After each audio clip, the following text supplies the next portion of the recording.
বন্ধুরা, অ্যালোভেরা গাছের শেকড় যতই মোটা হোক না কেন একটুখানি পুরনো হতে হতে সে শেকড় কিন্তু পচে যায় এবং নতুন করে আবারও শেকড় গজায়।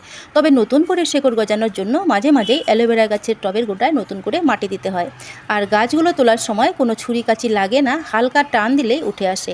তবে এই চারাটা আমি একজনকে দেব, আর তাই শেকড়গুলো কাটবো না, কারণ সেই ব্যক্তি আবার শেকড় ছাড়া গাছ বাঁচবে না এই যুক্তিতেই বিশ্বাসী। তবে আমি যে দুটো চারা লাগাবো সেই চারা দুটো কিন্তু ভালোভাবে কিছু পুরনো পাতা বা কিছু পচা পাতা বা শেকড়ের অংশটুকু কেটে বাদ দিয়ে পরিষ্কার পরিচ্ছন্ন করে নিয়ে তারপর লাগাবো।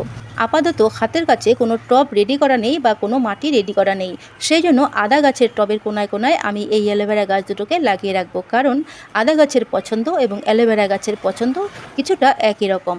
যেমন ধরুন, নরম ঝুরঝুরে কম্পোস্ট সারযুক্ত মাটি এবং একটু ছায়া ছায়া পরিবেশ, এবং যেখানে সরাসরি বৃষ্টির জল পড়বে না, ঠিক এই রকম পরিবেশে অ্যালোভেরা গাছগুলোকে এইরকমভাবেই কেটে বাদ দিয়ে বসালে একসাথে প্রচুর চারা আসে।